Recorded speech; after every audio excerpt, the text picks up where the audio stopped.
하나님 말씀 같이 보시겠습니다. 고린도후서 13장 5절, 고린도후서 13장 5절, 에베소 2장 8절 두 본문을 함께 읽겠습니다. 자, 고린도후서 13장 5절 같이 읽겠습니다. 시작. 너희가 믿음에 있는가 너희 자신을 시험하고 너희 자신을 확증하라. 예수 그리스도께서 너희 안에 계신 줄을 너희가 스스로 알지 못하느냐. 그렇지 않으면 너희가 버리운 자니라. 아멘. 에베소서 2장 8절도 같이 한번 읽어보겠습니다. 에베소서 2장 8절 같이 읽겠습니다. 에베소 2장 8절입니다. 시작. 너희가 그 은혜를 인하여 믿음으로 말미암아 구원을 얻었나니 이것이 너희에게서 난 것이 아니요 하나님의 선물이라. 아멘. 기도하고 하나님 말씀 듣겠습니다. 하나님 아버지 감사합니다. 오늘도 하나님 앞에 예배드리는 이 놀라운 특권과 은혜들을 또 믿음과 환경들을 허락해 주셔서 감사합니다. 하나님만 홀로 영광 받는 귀한 은혜의 시간이 되어질 수 있도록 주님 성령으로 역사하시고 주관하시고 함께 하시며 운행하여 주옵소서. 부족하고 약한 종입니다. 하나님의 말씀을 전하올 때에 성령의 인도하심과 주관하심 안에서 하나님의 말씀을 가감없이 자유함과 담대함 가운데 능력으로 전할 수 있도록 주님 도와주옵소서. 이 시간에도 성령 하나님의 역사하심을 찬송하오며 살아계시고 역사하시는 우리 주 예수 그리스도의 이름으로 기도하옵나이다. 아멘. 우리는 지난 시간에 성경에서 말하고 있는 구원을 얻지 못하는 거짓된 믿음을 살펴보았습니다. 특별히 교회 안에 여러 가지 믿음의 모습들 가운데 구원을 얻지 못하는 거짓된 믿음이 어떠한 모습들인지를 몇 가지로 말씀드렸지요. 한마디로 말씀드리면 사람에 의해서 만들어진 믿음으로는 구원을 얻을 수 없다는 것입니다. 에베소 2장 8절에 말한 것처럼 이것이 너희에게서 난 것이 아니다 라고 말한 바와 같습니다. 사람의 혈통으로나 육정으로나 사람의 뜻으로 나지 아니하였다 라고 요한복음 1장 13절에 말한 바와 같은 것이지요. 이것을 제가 세 가지로 나누어서 이렇게 말씀드렸지요. 모든 인간적인 믿음, 모든 인본주의적인 믿음으로는 구원을 얻을 수 없습니다. 자신은 그러한 믿음으로 구원을 얻을 것이라고 착각하면서 살지만 마지막 날 하나님의 심판대 앞에 설 때에 깜짝 놀라게 될 것입니다. 자신은 철석같이 구원을 받아 천국에 들어갈 줄 알았는데 정작 구원을 받지 못하게 되니 얼마나 놀라겠습니까? 세 가지로 말씀드렸죠. 인간적인 믿음, 사람에게서 난 믿음이요, 신념적인 믿음, 확률적인 믿음으로는 구원에 이르지 못한다는 것을 말씀드렸습니다. 또 불균형적인 믿음, 비인격적인 믿음은 구원에 이르는 믿음이 아님을 말씀드렸고요. 더 나아가서 한 가지 더 말씀드린 것은 현세적인 복락만을 추구하는 현세 기복주의적인 믿음, 그리고 또 보상 심리에 근거한 믿음도 구원 얻는 믿음이 아님을 말씀을 드렸습니다. 정말 이러한 믿음으로는 하나님 앞에 구원을 얻을 수 없습니다. 그러면 오늘은 구원 얻는 믿음에 대하여 심각한 오해 가운데 한 가지의 신앙의 모습을 더 생각해 보고려 합니다. 그것은 성령의 일반적인 은사를 소유한 것과 관련된 믿음의 형태 모습입니다. 이름을 붙여보면 은사적인 믿음이다 라고 말씀을 드릴 수 있습니다. 또 다르게 말하면 기적적인 믿음이다, 이적을 바라보는 믿음이다 라고 말씀드렸죠. 은사를 받아서 가지고 있다고 해서 그것이 구원 얻는 믿음이 아니라는 것입니다. 다르게 표현하면 그 은사 가운데에서 이적과 기적과 신기한 일들을 나타내는 믿음을 가지고 있다 해도 구원 얻는 믿음이 아니라는 것이죠. 왜냐하면 성령 하나님에 의해서 주어지는 은사는 일반적인 은혜이지 구원을 얻게 하는 특별한 은혜가 아니기 때문에 그렇습니다. 성령의 일반적인 사역 안에서 성령의 은사는 어느 누구에게나 다 주어질 수 있는 것입니다. 즉 모든 사람에게 주어지는 도구와 같은 것이지요. 구원 얻는 사람들에게도 주어질 수 있는 것이고 구원받지 못한 불신자들에게도 주어질 수 있는 것이 바로 이 은사적인 측면에서의 하나님의 그러한 은혜입니다. 하나님에 의해서 주어진 이 성령의 은사들을 가지고 그것으로 여러 가지 일을 한다고 할지라도 그 사람이 구원받은 신자라고 말할 수는 확정지을 수는 없는 것입니다. 성령의 은사는 하나님께서 사용하시고자 하시는 사람에게 주시는 도구와 같은 것이기 때문에 그렇지요. 여러분, 어떤 사람이 도구를 가지고 있다고 해서 그 사람이 정말 그 도구를 잘 쓰는 그런 유능한 전문가라고 말할 수 없는 것이지요.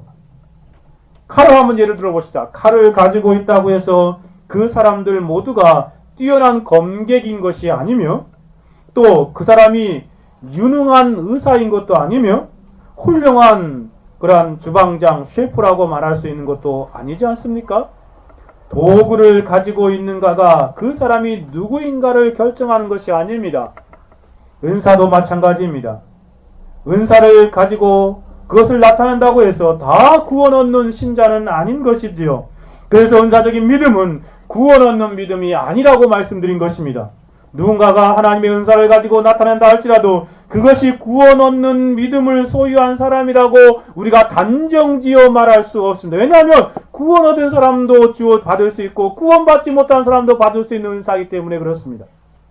오늘날 한국교회 신앙의 형태를 살펴보면 이러한 일반적인 은혜의 영역 안에 속한 은사적이고 기적적이고 이적적인 믿음을 구원 얻는 믿음이라고 착각하고 오해하는 사람들이 참으로 많습니다.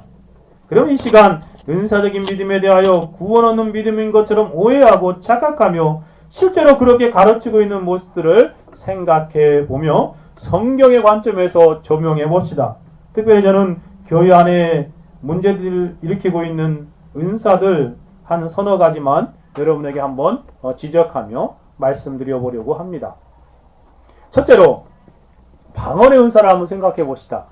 방언의 은사를 생각해 봅시다. 방언에 관한 부분은 한국교회뿐만 아니라 세계교회 속에서 많은 논란이 있는 첨예한 이슈입니다. 분명한 점은 구원과 무관한 일반적인 성령의 은사라는 것을 우리가 명백히 알고 있어야 합니다. 방언의 은사는 성령의 그런 구원하시는 특별한 은사의 영역 안에 있는 은혜의 영역 안에 있는 것이 아니라는 것이에요. 근데 많은 사람들이 오해하고 잘못 알고 있지요. 실제로 제가 20대에 기도원 집회를 참석하곤 했었는데 어떠한 부흥 강사는 공견하게 이렇게 말하더라고요. 설교 시간에. 방언의 은사는 구원의 증거라고 생각하면서 개도 방언 받는데 사람이 방언 받지 못해? 라고 막 사람들 호통을 치더라고요. 그래서 방언을 받은 사람들과 방언을 받지 못한 사람 두 그룹으로 나누어서 방언을 받기를 강하게 말하는 것을 듣게 되었습니다.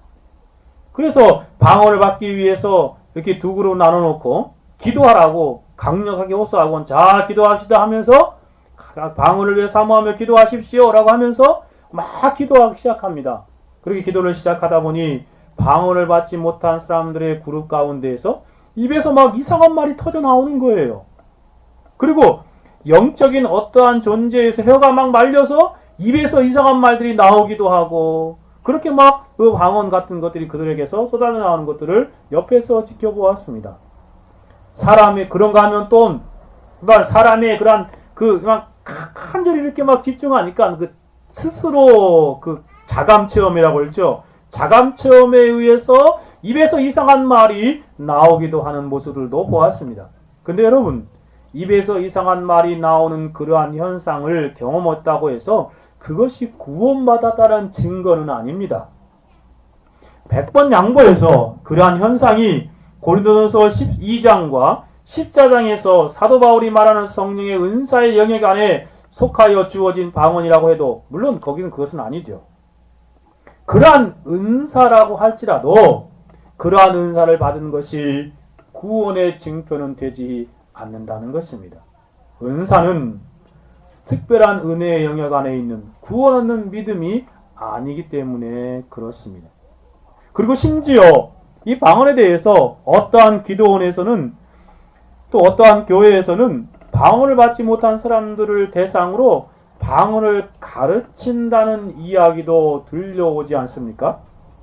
어떻게 가르치냐 이렇게 들어봤더니 사람들을 이렇게 모아놓고 할렐루야를 계속 하라요. 할렐루야. 기도하면서 할렐루야, 할렐루야, 할렐루야, 할렐루야. 하다 보니까 혀가 어떻게 될까요? 너무 빨리 하니까 꼬여가지고 나중에 랄랄랄랄랄라 된다는 거야. 랄랄라. 그래서 그게 랄랄라 방언이래. 얼마나 어처구니 없는 일입니까? 그러한 연습을 통하여 혀가 꼬부라져서 하는 방언은 대표적인 사람에 의해서 만들어진 은사이지 않습니까? 성령에 의해서 주어진다고 말하는 방언 같은 은사나 사람이 연습해서 입에서 이상한 말을 쏟아내는 훈련된 은사나 모두 구원 얻는 믿음은 아닙니다. 그것이 방언을 한다고 해서 구원받았다는 증거가 아니라는 것입니다. 그 점을 명확히 하시기 바랍니다. 개혁주의자들이 공통적으로 말하는 바가 있습니다. 계시를 기록하는 측면에서 계시와 관련된 방언을 중단된 것이다 라고 확실하게 말하고 있습니다. 무슨 말이냐면 성경의 기록이 완성이 되었잖아요. 성경에 기록하기 위해서 하나님이 일시적으로 주셨던 그 방언의 측면은 중단된 것이다 라고 말하는 것입니다. 원칙적인 측면에서 그러한 계시와 관련된 방언은 중단된 것이 옳습니다. 개혁주의자 주장이 맞지요. 다만 예외적인 측면에서 성령 하나님께서 선교와 기도의 측면에서 간혹 신자들이 이 방언을 경험하게 되는 것은 우리가 사실로 인정하게 되기도 합니다. 즉 신자들의 그러한 신자들이 선교의 측면에서 전혀 배우지 못한 외국말을 성령의 은사의 측면에서 하여 선교의 역사 가운데 그것들이 사용되는 그러한 은사적인 측면에 방언이 있다는 것입니다. 초대교회 사도행전 2장에 보면 그 사도들이 설교할 때 각 나라 사람들이 다 왔는데 자기 나라 말로 듣지요. 그렇죠? 그래서 이것을 선교학자들은 선교 방언이다 라고 그렇게 말하더라고요. 한 번도 외국어를 배우지 않았는데 외국어를 막 자유롭게 하는 거야. 그럴 수 있을까요? 성령의 은사적인 측면에서 그런 것이 특별한 그런 측면이 가능할 수 있다는 것을 우리는 성경에서 배우게 되고 또 선교지의 선교사님들의 보고 가운데서도 듣게 되어집니다. 예외적인 측면에서 그러한 역사들이 나타나기도 합니다. 그런가 하면 기도의 삶에 유익과 도움을 주고자 하는 측면에서 기도 방언의 측면 가운데에서 성령으로 기도하는 가운데 나타나기도 하는 측면에 성령의 은사의 모습이 있습니다. 그럴 때 영으로 기도하고 마음으로 기도하는 가운데 이러한 방언 같은 기도의 형태들을 경험하기도 되는 것입니다. 그것은 원칙적으로 그러한 계시와 관련된 건 중단되었지만 경험적인 측면에서 그것이 우리 가운데 나타나지기도 한다는 것입니다. 그러나 우리가 주의하고 조심해야 하는 것은 이방 종교에서와 같이 사단과 귀신들의 장난으로 인하여 방언하는 경우가 참 많다는 것입니다. 다른 영에 사로잡혀서 자신도 모르는 언어로 방언으로 기도하는 경우가 적지 않다는 것입니다. 여러분 놀라운 것은 스님들도 방언을 한답니다. 중얼중얼 하면서 이상한 말을. 그리고 또 적신한 무당이나 박수들도 그러한 방언과 같은 이상한 언어를 사용하는 것을 많이 보게 되지 않습니까? 이방 종교에서 귀신들의 장난으로 인하여 방언과 같은 일반적인 현상들이 참 많이 보고되고 있고 나타나고 있습니다. 사단을 섬기는 집단의 가운데서는 아주 종종 자주 나타나는 그러한 모습들이기도 합니다. 참 두려운 일이죠. 그러므로 우리는 속지 말아야 합니다. 방언을 받았다고 해서 구원받은 것인 양 착각하고 속지 말아야 하는 것이지요. 방언은 구원과 관련된 것이 아니에요. 성령에 의해서 주어지는 것도 있지만 악한 사단의 역사로 말미암아 주어지는 것도 있습니다. 그러니 우리가 잘 분별해야 하는 것입니다. 사도는 고린도전서 12장에서 방언의 은사를 언급하고 9가지 은사 가운데 하나를 언급했죠. 그리고 고린도전서 13장에서 이렇게 권면합니다. 고린도전서 13장 1절입니다. 내가 사람의 방언과 천사의 말을 할지라도 사랑이 없으면 소리나는 구리와 울리는 꽹과리가 되고 아무것도 아니라는 것이죠. 그리고 8절에 이렇게 말합니다. 사랑은 언제까지 떨어지지 아니하나 예언도 패하고 방언도 그치고 지식도 패하리라. 이러한 은사들은 모두 이 세상에서 잠시 일시적으로 존재하는 것들이지 결국 모두 패하여지고 그쳐지고 사라지는 일시적인 것들이라는 것입니다. 그러면서 사도는 고린도서 14장에서 이 방언에 대한 자신의 입장을 아주 분명하게 우리 가운데 가르쳐주고 있습니다. 왜냐하면 고린도 교회에 이러한 방언의 문제들이 많이 있었기 때문에 그래요. 그래서 여러분이 고린도 14장을 잘 읽어보면 사도 바울이 방언에 대하여 어떠한 견해를 가지고 있는지 잘 알 수 있습니다. 고린도전서 14장 5절에서 이렇게 말합니다. 나는 너희가 다 방언 말하기를 원하나 특별히 예언하기를 원하노라. 방언을 말하는 자가 만일 교회의 덕을 세우기 위하여 통역하지 아니하면 예언하는 자만 못하니라. 그런즉 형제들아 내가 너희에게 나아가서 방언을 말하고 계시나 지식이나 예언이나 가르치는 것이나 말하지 아니하면 너희에게 무엇이 유익하리요? 라고 분명히 말하고 있습니다. 그러면서 13절에 이렇게 말합니다. 그러므로 방언을 말하는 자는 통역하기를 기도할지니 내가 만일 방언으로 기도하면 나의 영이 기도하거니와 나의 마음은 열매를 맺지 못하느니라. 그러면 18절 19절에 이렇게 말하고 있습니다. 내가 너희 모든 사람보다 방언을 더 말함으로 하나님께 감사하노라. 그러나 교회에서 내가 남을 가르치기 위하여 깨달은 마음으로 5마디 말을 하는 것이 1만마디 방언을 말하는 것보다 나으니라 라고 말하고 있습니다. 하나님 말씀 깨달아서 사람들이 깨달은 말씀을 5마디 하는 것이 자기도 알아듣지 못하는 말로 막 1만마디 하는 것보다 더 교회에 유익을 끼치는 것이다 라고 말하고 있습니다. 사도 바울이 말하는 바는 성령의 은사는 교회의 유익을 위한 목적으로 주어진 것이라는 말씀입니다. 그래서 방언은 반드시 통변, 통역의 은사와 함께 있어야 한다고 가르칩니다. 자신도 모르고 아무도 모르고 교회도 모르는 언어는 모두에게 무익한 것입니다. 오늘날 교회에서 방언의 심각한 문제는 그것이 일반적인 성령의 은사라는 것, 또 일반적인 그런 은사라는 것, 즉 구원과 무관한 은사라는 것을 알지 못하는 데 있습니다. 또한 더 심각한 것은요, 방언이 너무나 무질서해서 교회에 유익을 끼치기보다는 자신의 은사를 뽐내고 자랑하는 그런 이상한 현상을 나타낸다는 거.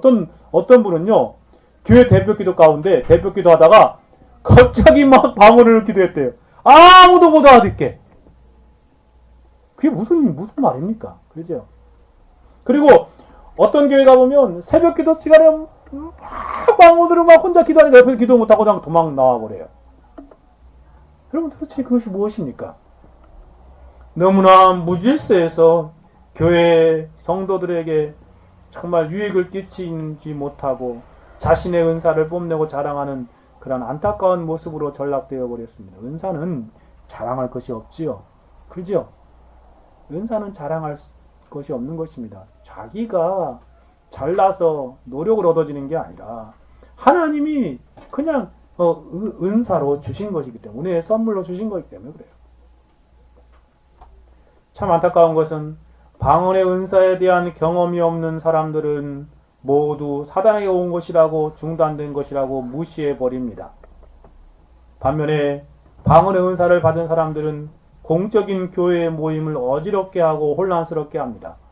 중요한 것은 성령에 의해서 주어지는 은사는 교회의 유익을 위하여 사용되어야 한다는 것입니다. 그래서 그것이 정말 성령으로 말미암아 주어진 은사라고 확실하다면 교회의 유익을 위해서 그것이 절제되고 질서대로 사용되어져야 한다는 것입니다. 이것처럼 방언의 은사는 우리가 정말 바로 이해해야 할 것입니다.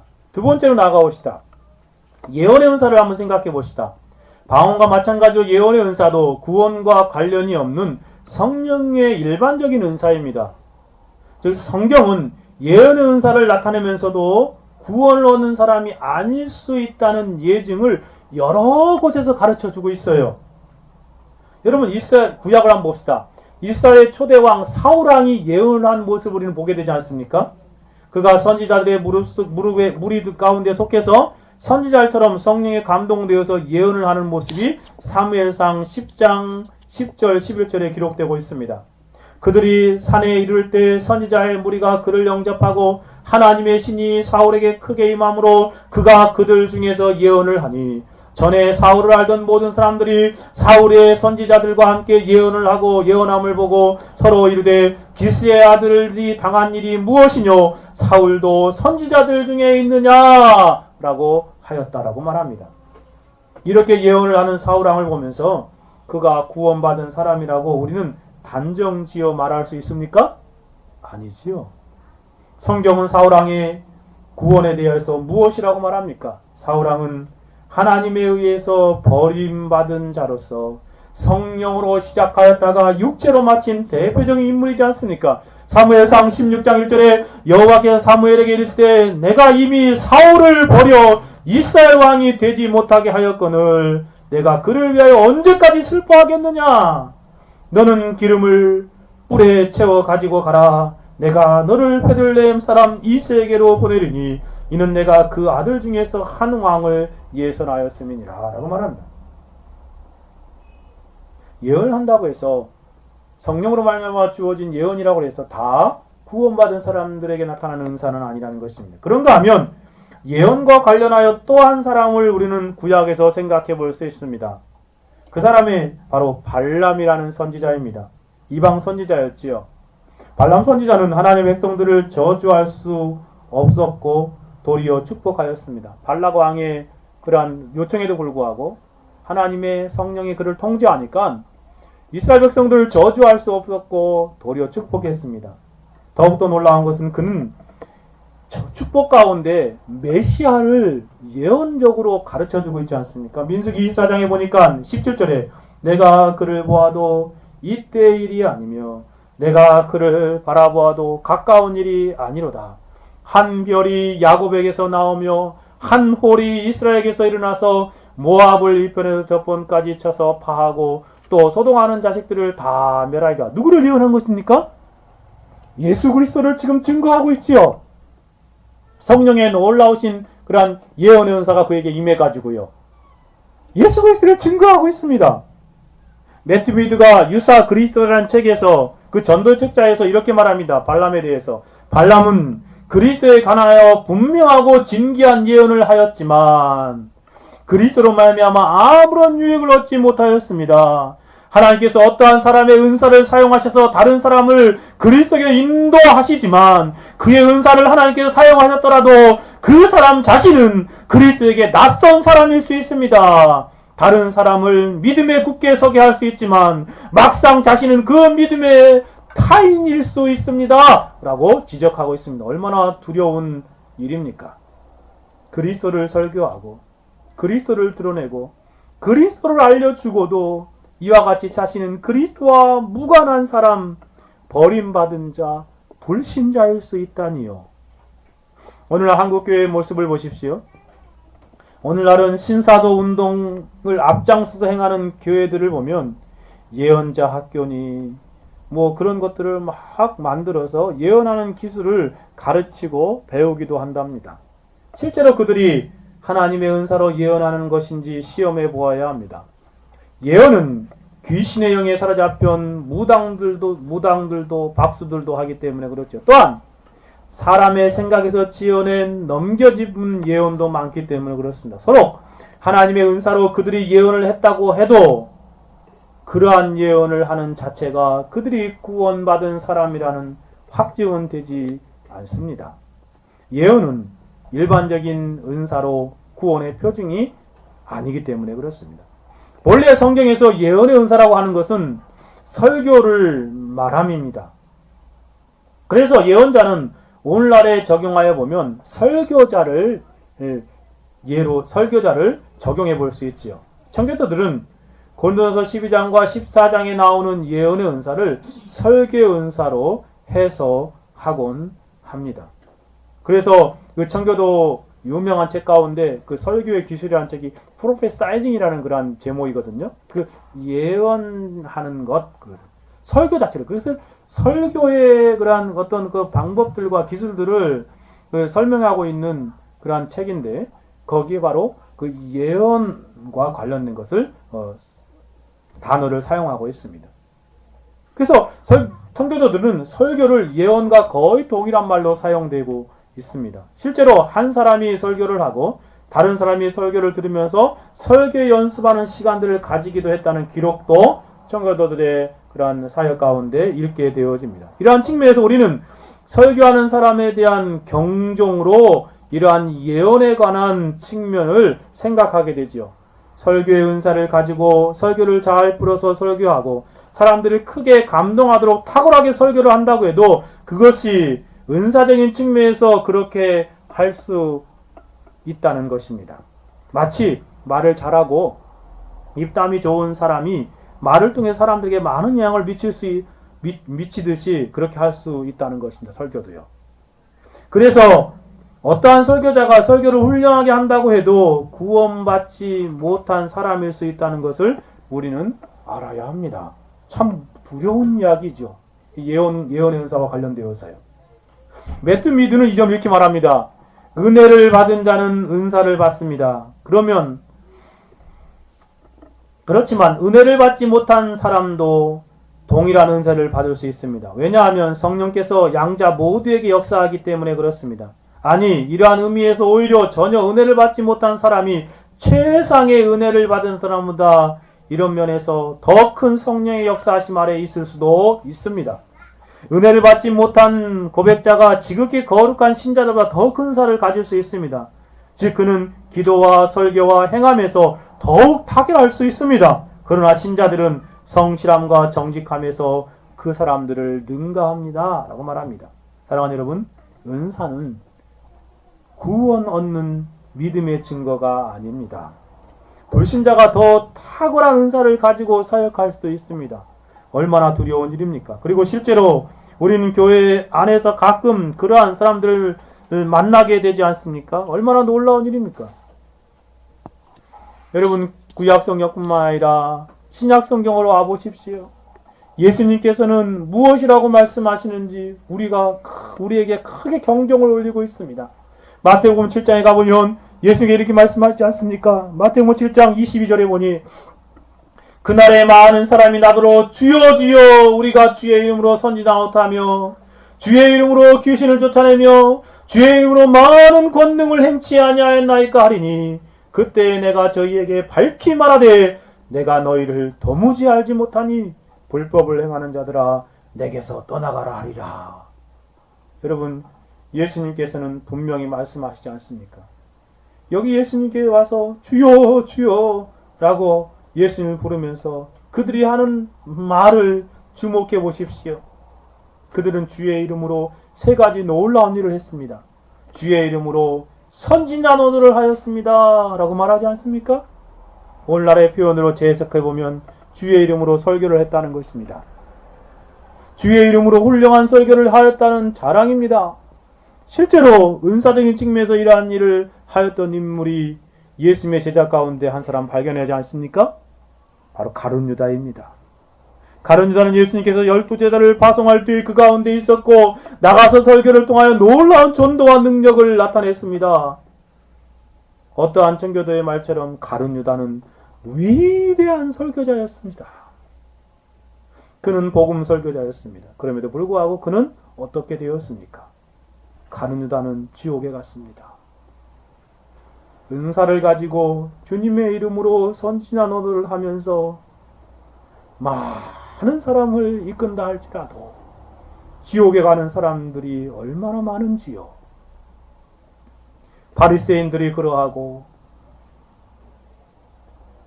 수많은 양의 탈을 쓴 거짓 선생들과 목사들도 동일하게 그러합니다. 주님의 이름으로 선지자 노릇 하다가 지옥에 갈 것입니다. 얼마나 무서운 그런 내용입니까?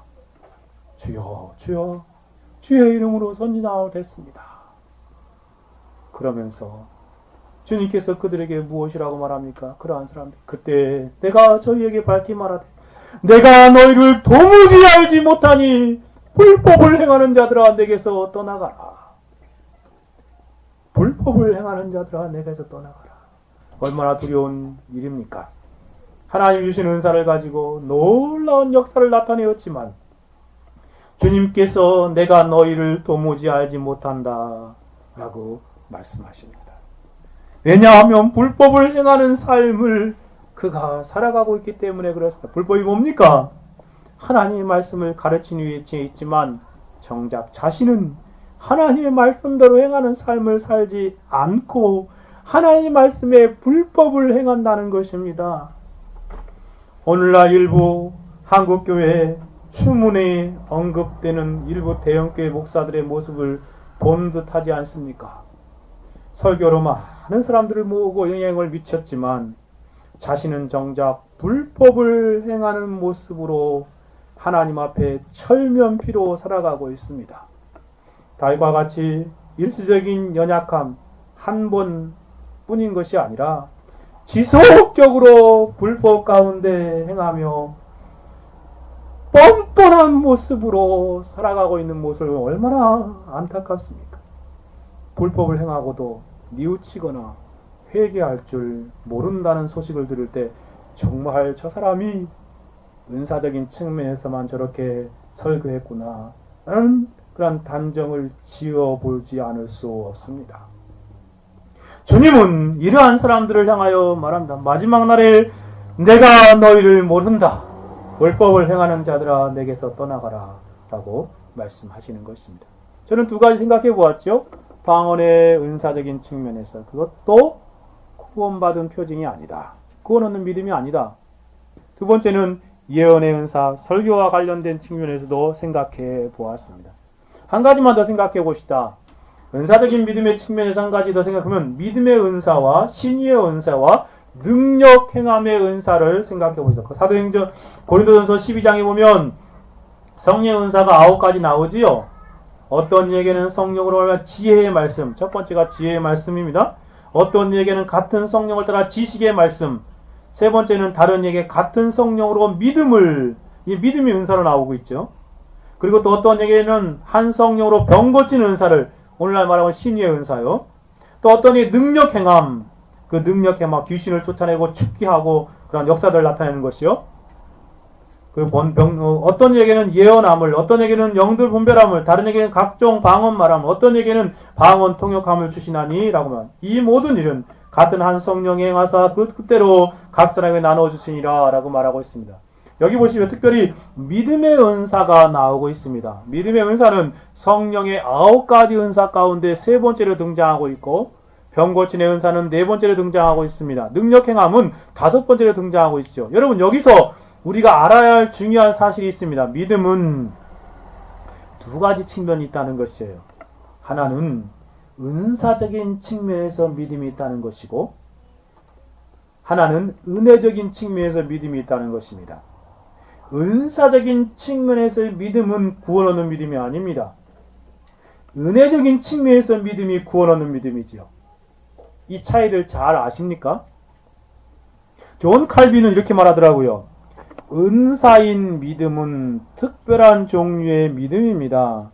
이것은 그리스도의 구속주와 칭의, 성화 등의 전체적인 면에서 이해하는 그러한 믿음의 형태가 아닙니다. 즉 구원과 관련된 믿음의 형태가 아니라는 것이에요.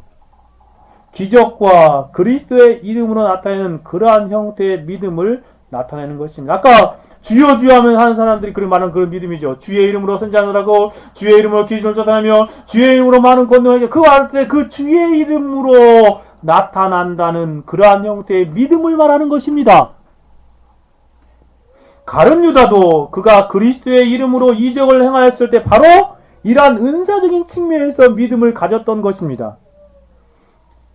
황금의 입술이라고 말하는 크리스토스톰은 그것이 그 은사적인 측면의 믿음이 기적에 관계된 믿음이라고 부름으로써 가볍게 은혜에 관계된 믿음과 그 차이점을 두고 있습니다.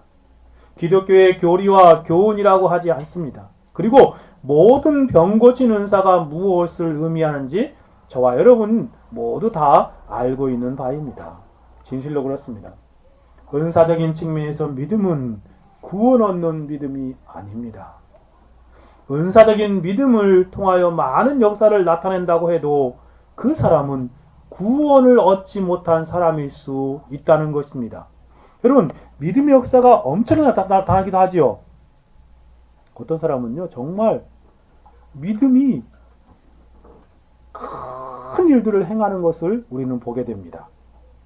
그런데 그게요, 은사적인 믿음 형태라면 그 사람은 아직 불신자라는 것이에요. 그 믿음으로 어마어마하게 큰 일을 행합니다. 그럼에도 불구하고 은사적인 형태의 믿음에 그쳐 있는 사람이라면 그 사람은 구원받지 못한 사람입니다. 은사적인 측면에서 동일하게 많은 병자를 고치는 기적이 나타난다고 해도, 신의의 은사가 나타난다고 해도 그것이 구원한 믿음과 무관한 것입니다. 정말 그 사람이 손을 얹으면 병든 자가 낫고 막 벌떡을 일어나고 그런다 할지라도, 안진병이 일어난다 할지라도 그것이 그 사람의 구원과 무관한 것일 수 있다는 것입니다. 참 두려운 일이죠. 그래서 속지 말아야 해요. 부러워할 필요도 없습니다.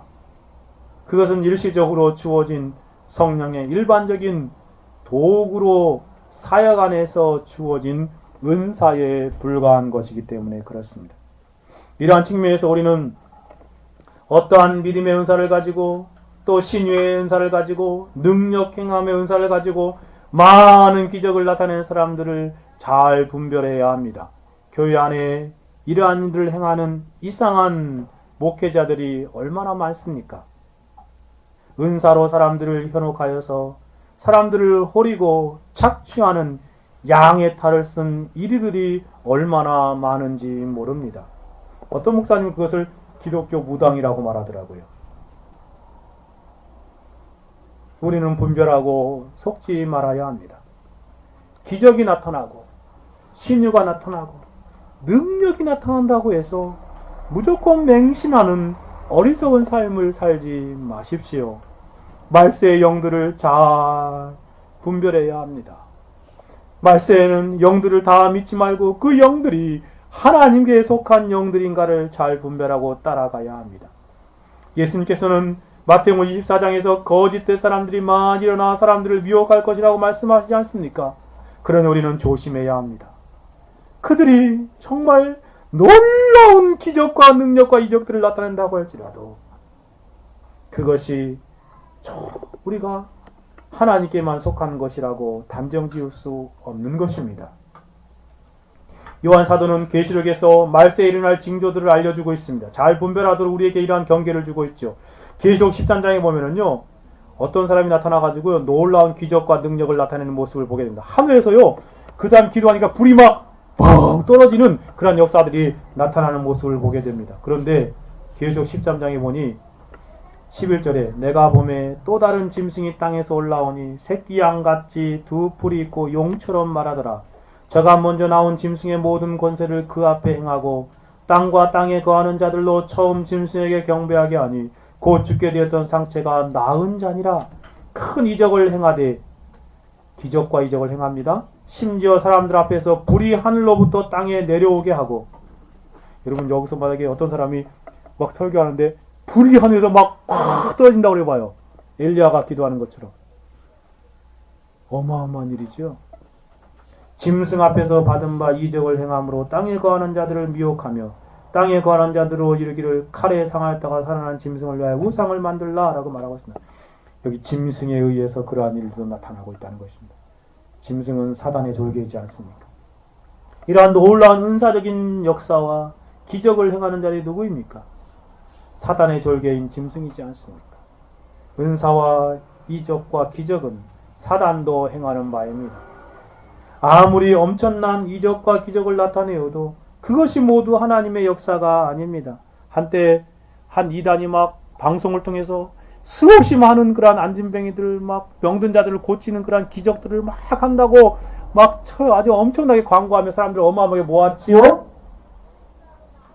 그러나 그것이 하나님의 역사가 아닙니다. 그러고 속지 말아야 합니다. 성령의 하나님의 역사하심 안에서 은사로 그러한 일을 행한다고 하더라도 우리는 그들의 영혼이 하나님께 속한 영들인가는 잘 분별해야 하는 것이죠.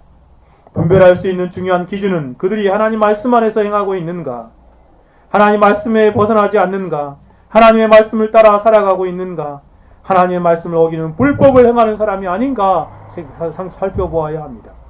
주의 이름으로 귀신을 쫓아낸다고 해서, 주의 이름으로 축기의 능력을 나타낸다고 해서 다 구원받은 참된 주의 종이 아니라는 것입니다. 주의 이름으로 많은 권능과 신유와 능력을 나타낸다고 해서 그들이 다 참된 종이 아닐 수 있다는 것입니다. 자신의 영광을 드러내고 자신의 이익을 위해서 그렇게 행하고 있다면 아니라는 것이죠. 그리고 우리는 잘 분별해야 돼요. 자신의 영광을 드러내는가? 하나님의 영광을 드러내는가? 사랑하는 여러분, 저는 오늘 구원 얻는 믿음이 아닌 은사적인 측면에서 믿음의 형태를 생각해 보았습니다. 성령의 은사를 가지고 있다고 해서 그 사람이 구원 얻은 것은 아닙니다. 막 누가 옆에서 막 방언으로 기도하고 또 막 그냥 신유의 은사를 나타내고 믿음의 역사를 나타내고 또 예언을 막 하고 그런다고 해서 하나도 부러워할 거 없습니다. 성령의 9가지 은사 중에서 그런 것들을 막 자신들이 나타낸다 할지라도 그것은 구원과 무관한 것입니다. 저는 성령의 은사 가운데서 오늘날 심각한 오류 가운데 있는 몇 가지만 생각해 보았습니다. 방언의 은사, 예언의 은사, 믿음의 은사나 신유의 은사요. 말세를 사는 우리들은 영적인 분별력을 가지고 바른 믿음의 길을 걸어가야 합니다. 시간이 조금 여유가 있어서 말씀을 마치면서 간단히 살펴보고자 하는 부분이 있습니다. 그러면 참된 구원 얻는 믿음이 무엇인가 하는 부분입니다. 앞에서 말씀드린 바와 같이 구원 얻는 믿음은 인간적인 믿음도 아닙니다. 사람에서 만들어진 것도 아니에요. 또한 은사적인 믿음도 아닙니다. 영적인 것이라 할지라도 은사적인 믿음도 구원 얻는 믿음이 아닙니다.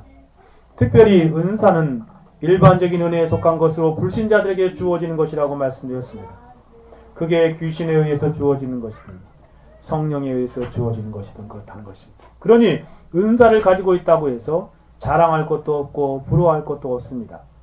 그것은 구원 얻는 믿음이 아니라 하나님께서 필요에 따라서 일시적으로 주시는 은사이기 때문에 그렇습니다.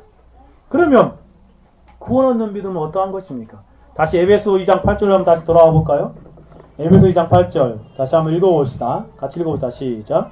너희가 그 은혜를 인하여 믿음으로 말미암아 구원을 얻었나니 이것이 너희에게서 난 것이 아니요 하나님의 선물이라 라고 말하고 있습니다. 여기 보니까 사도는 말합니다. 구원 얻는 믿음이 무엇이니 너희가 그 은혜를 인하여 믿음으로 말미암아 구원을 얻었다 라고 말합니다. 영어 표현을 보면은 이 은혜에 의해서 너희가 믿음으로 말미암는 구원을 받았다라는 그런 해석입니다. By grace가 먼저 나옵니다.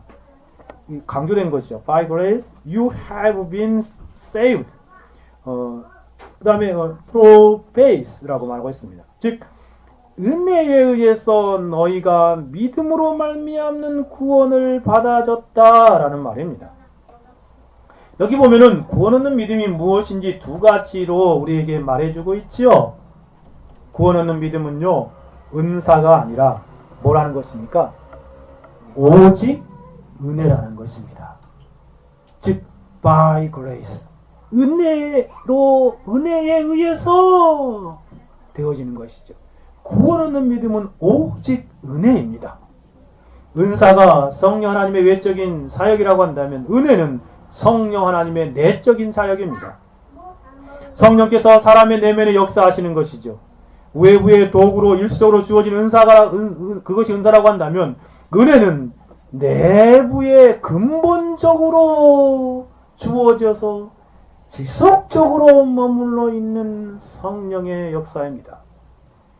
그래서 존 오웬은 그것을 이렇게 설명합니다. 비록 많은 사람들이 성령의 은사와 능력을 받았다고 하지만 그들이 다 성령의 내주하시는 사람이요 그리스도의 사람이 아니라는 사실을 알 수 있습니다. 성령의 은사를 받았으나 그의 구원하시는 은혜는 한 번도 받아보지 못한 사람들도 많이 있습니다. 라고 알려주고 있습니다. 정말 그렇습니다. 오직 은혜로만 구원받는 것입니다. 오직 은혜로만 구원받는 것이에요. 사도행전 15장 11절에서도 우리가 저희와 동일하게 주 예수의 은혜로 구원받는 줄을 믿노라. 그렇죠. 오직 주 예수의 은혜로만 구원받는 것이에요. 오늘 본문의 5절에서 이렇게 말하지 않습니까? 가로 속에서 너희가 은혜로 구원을 얻은 것이라. 그렇습니다. 오직 은혜로만 구원 얻습니다. 디모데후서 1장 9절에서도 하나님 우리를 구원하사 거룩한 부르심으로 부르심을 우리의 행위대로 하심이 아니요 오직 자기 뜻과 영원한 때 전부터 그리스도 예수 안에서 우리에게 주신 은혜대로 하심이라. 오직 은혜로만 하신 것입니다. 오직 은혜로만 구원한다는 진리를 알 때에 우리는 어떠하여야 하겠습니까? 오직 주님의 은혜만을 사모하는 삶을 살아야 하는 것입니다. 특별히 구원하신 은혜를 사모하는 삶을 살아야 합니다. 겸손하게 주님 앞에 오직 은혜를 구하는 삶을 살아야 하겠습니다. 하나님께서 우리에게 구원하신 은혜를 베풀어 주십시오. 하나님 우리에게 구원하신 은혜를 베풀어 주십시오라고 간절하게 하나님 앞에 내어 달려야 하는 것입니다. 왜요? 구원은 오직 은혜로 되는 것이기 때문에 그래요. 오직 주님의 은혜만을 구하는 삶을 살아가십시오. 주님께서 은혜를 베풀어 주실 때 주님의 은혜를 갈망하고 기다리는 삶을 살아갈 때 그 은혜로 구원을 얻게 되는 것입니다. 또 한 가지 본문에 생각해 봅시다. 은사적인 행위가 아니라 오직 믿음으로 말미암는 구원을 말하고 있습니다. 너희가 그 은혜를 인하여 믿음으로 말미암아 구원 얻었나니 라고 말하죠. 즉 through faith라고 말하고 있습니다. 믿음으로 말미암아 구원을 받았다 라고 표현하고 있습니다. 오직 믿음으로만 구원을 얻는 것입니다. 은사적인 어떠한 행함, 그 결과로 구원을 얻는 것이 아닙니다. 은사를 가지고 어떠한 행동을 하고 성취를 이루어서 그 업적으로 구원을 얻는 것이 아닙니다. 오직 믿음을 통해서만 구원을 얻는다 라고 말하고 있습니다. 매튜 미드는 그것을 이렇게 설명합니다. 구원에 이르는 특별한 믿음이 있습니다. 이를 하나님의 역사하는 믿음이라고 하십니다. 이는 영혼 속에서 하나님의 영이 역사하시는 것입니다. 이 믿음은 은혜와 영광, 사죄와 평화, 성화와 구원을 위해 전적으로 영혼을 그리스도께 맡기고 거하는 것과 같은 믿음입니다. 이 믿음은 전 영혼과 이해, 의지와 정서를 연합시키는 행위입니다. 즉 필요 충분한 구속자에게 영혼을 전적으로 일치시키는 행위입니다. 이 믿음은 마음을 정결하고 깨끗하게 만듭니다. 깨끗한 믿음입니다. 이 믿음은 다른 모든 은혜에 힘과 생명을 줍니다. 그러므로 이 믿음을 소유한 사람이야말로 참 그리스도인입니다. 이 믿음은 하나님의 선택으로 말미암는 믿음입니다. 그렇습니다. 이 오직 믿음으로만 구원을 얻습니다. 구원은 믿음으로 얻는 것입니다. 오직 믿음입니다. 사도는 로마서 1장 16절 17절 이렇게 말하지 않습니까? 오직 의인은 믿음으로 말미암아 살리라. 그렇습니다. 모든 믿는 자에게 미치는 구원을 주신 하나님의 능력이 됨이라 라고 말하고 있습니다.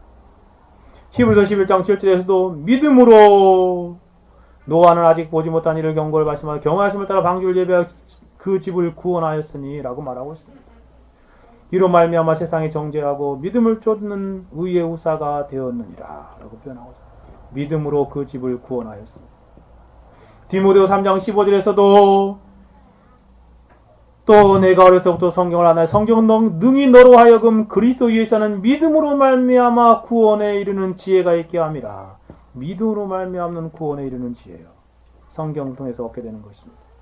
베드로후서 1장 9절에서도 믿음의 결국은 영혼의 구원을 받음이라. 예수님께서도 실제로 사역하시면서 내 믿음이 너를 구원하였느니라 라는 말씀을 많이 하시지 않습니까? 사도행전 10장 31절에서도 가라되 주 예수를 믿으라. 그리하면 너와 내 집이 구원을 얻으리라. 그렇습니다. 구원은 오직 믿음으로 가능한 것입니다. 행함이 아닙니다. 노력이 아닙니다. 열심이 아닙니다. 오직 믿음, 그 믿음으로만 구원이 가능한 것입니다. 그러므로 우리는 이 진리를 할 때 어떠한 삶을 살아야 하겠습니까? 오직 주님을 믿으십시오. 주님을 신뢰하십시오. 예수님을 생각하고 예수님만 바라며 의지하는 삶을 사십시오. 십자가에 달리신 예수님을 응시하고 바라고 그 예수님을 믿으십시오. 그때 구원을 얻게 되어지는 것입니다. 말씀을 정리하고 마치고자 합니다. 저는 오늘 구원 얻는 믿음이 아닌 은사적인 믿음에 대해서 여러분에게 말씀드렸습니다. 그리고 구원은 오직 은혜로 얻는 것이며 오직 믿음으로 얻는 것임을 말씀드렸습니다. 그러므로 우리는 우리의 구원의 은혜를 사모하는 삶을 살아갑시다. 오직 주님의 은혜로만 되어지는 것이기에 그 주님께 은혜를 사모하십시오. 주님, 제게도 구원 얻는 은혜를 허락해 주십시오. 은혜를 주사 구원받게 해주십시오. 그 은혜를 사모하십시오.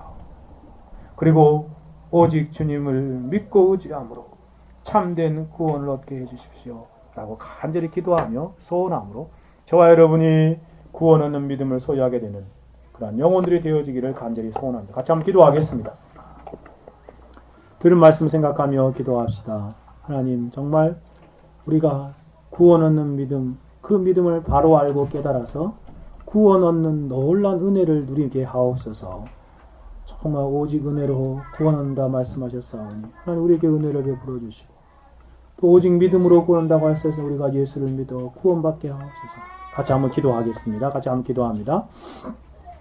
거룩하시고 자비로우신 하나님 아버지 감사합니다. 하나님, 오늘 또한 말씀에 근거하여서 우리 자신이 참된 믿음 안에 있는가 우리 자신을 시험하며 테스트하며 점검하여 보았습니다. 하나님, 은사적인 믿음이 구원 얻는 믿음이 아님을 우리가 생각해 보면 하나님 앞에 정말 많은 오류와 속임 가운데 하나 우리가 빠지지 않도록 좀 도와주옵소서.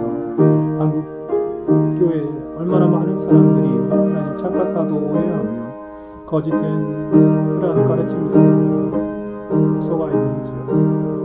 또 하나님 아버지, 우리가 이 땅을 살아갈 때에 하나님 참으로 속지 않도록 영들을 잘 분별하고 하나님 이 땅에서 살아갈 수 있도록 도와주십시오.